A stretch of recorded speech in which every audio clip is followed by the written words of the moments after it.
I have to live every day twice. I live every day twice. I have for as long as I can remember.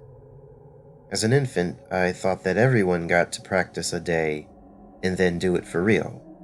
I called it Prac Day and 2-Day.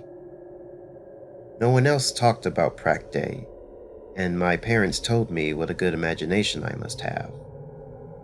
That changed the today of the episode. I screamed and kicked and punched and fought. We can't go to Grandma's because of the Prac Day accident. We stayed home. My parents shouted at each other. Dad's face never did get impaled. I still have the Prac Day scar, though. After that, my parents started talking about doctors and medication and hospitals and I stopped talking to anyone about Prac Day. I'm 40 now. In their hearts and their eyes, my parents know that Prac Day is real. Winning the lottery twice in the first 2 weeks I legally could was stupid of me. Low profile, I reminded myself. After all, I've got the time. An anonymous trading desk on short-term stock trades and a diary. That has been my life for the last 10 years. Prac Day, March 12, 2008. A tsunami hits Indonesia. My stocks suffer horribly. 2-Day, March 12, 2008. I dedicated the day to calling in that my equipment was showing a tsunami incoming. Death count, minus 4,000. Bank, minus $100,000. Those calls did bring officers to my mansion door. 3 days before they were satisfied, and I couldn't trade in geostock anymore. Still, 4,000 lives.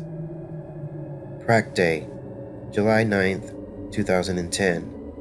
The deadliest American school shooting in 20 years. 28 children dead.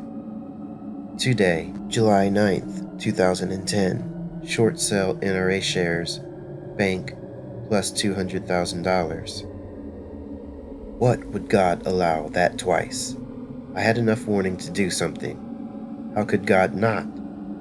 Long ago, I concluded there is no God, no heaven or hell, just Prac Day and 2-Day. Prac Day, June 8th, 2014. My girlfriend dumped me after a meal at a fancy restaurant. Said I had become cruel. 2-Day, June 8th, 2014. Joke's on her. I put the drugs in her purse that morning and walked out of that restaurant. After ordering the most expensive wine on the menu, of course. I have gone back and killed her a few Prac Days. Bitch. I quit the stock market game after $2 billion. I can take what I want when I want. This Prac Day, I died. Heart failure. I died. I have never died before, but I guess that's what you get when your heart lives 80 years worth of days.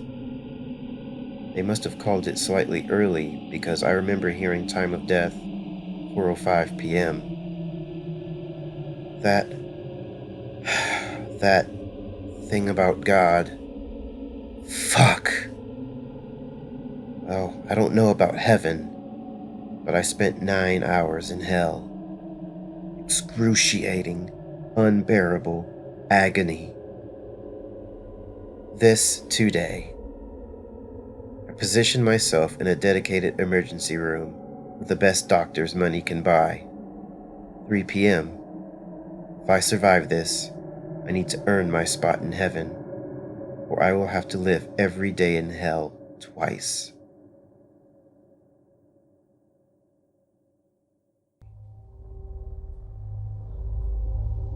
Life of a traitor.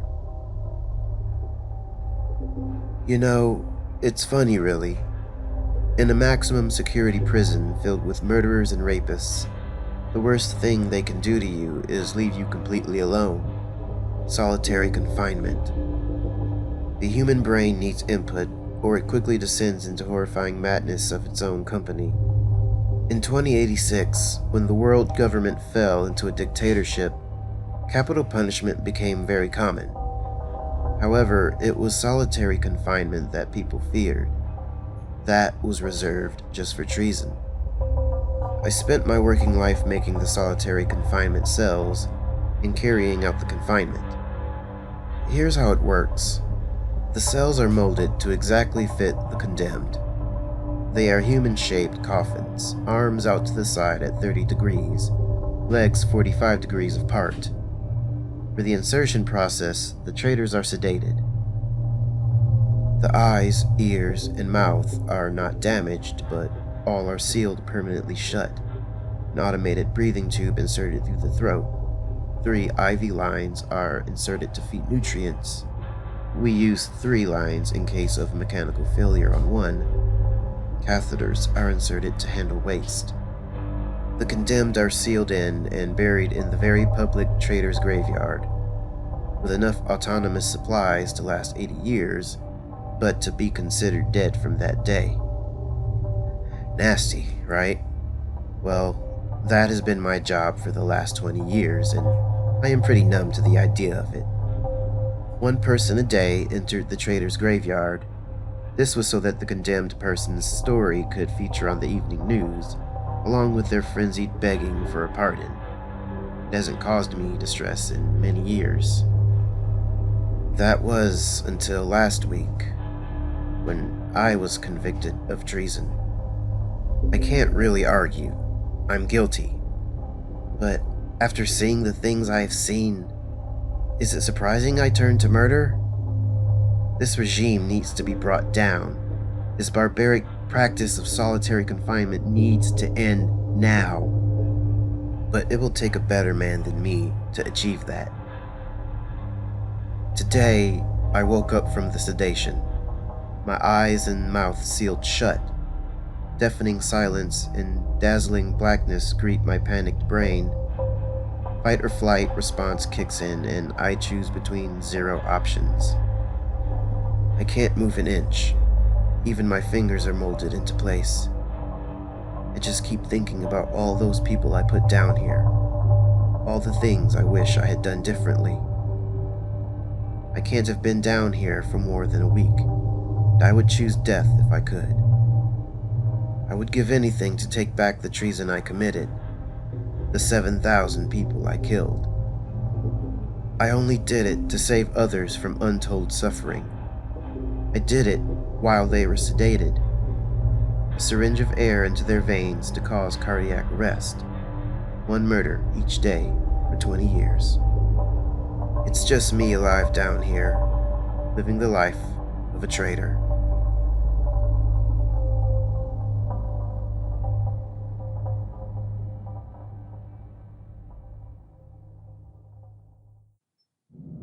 The Gatekeeper. As the tsunami of darkness washes over you, extinguishing the light in each and every neuron, as your heart runs out of time and you gasp your last mortal breath, as you die, you meet a figure who gives you a terrible choice. As though burned into your brain is this figure's name, the Gatekeeper. A tall, thin, authoritative presence, very slightly bowed down from the weight of the burden it carries. Though the Gatekeeper's features are somehow elusive, you can sense just how old the time-withered soul that stands before you is. The Gatekeeper explains that you are one of only a small number of original humans. This small group are given the following choice every time they die. No tricks, no traps, just a terrible choice. You can be reincarnated, or you can be remembered for the life you have just lived. If you choose to be reincarnated, then all memory and all traces of your last life will be wiped from the earth. Your children will become children of other men and women. Your partner will have lived a solitary life or loved another. Your accomplishments and your faults all spread around to other humans. The life you have just finished living will never have happened. You will be born again, a new human, somewhere in the full scope of humanity, past, present, or future. If you choose to be remembered, then this is the end of the road for you. However, your life will have happened and be remembered. Your accomplishments, your friends and family will not be taken from you. Before you go, you are allowed to see the lives you have lived flash slowly before your eyes. Having finally chosen the mark you will leave on the earth, you will cease to be forever. So here's the question. Have you lived the life you want to be remembered for? Or would you forsake this life for another attempt? The gatekeeper grows impatient. What do you choose? Thank you for listening, and I hope you enjoyed these 3 tales from the subreddit Short Scary Stories. Each story was written by username cabnumber1729.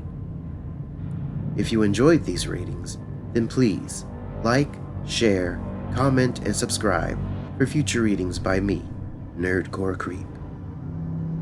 If you have stories you'd like me to narrate, then please contact me at any one of the social media platforms listed in the description.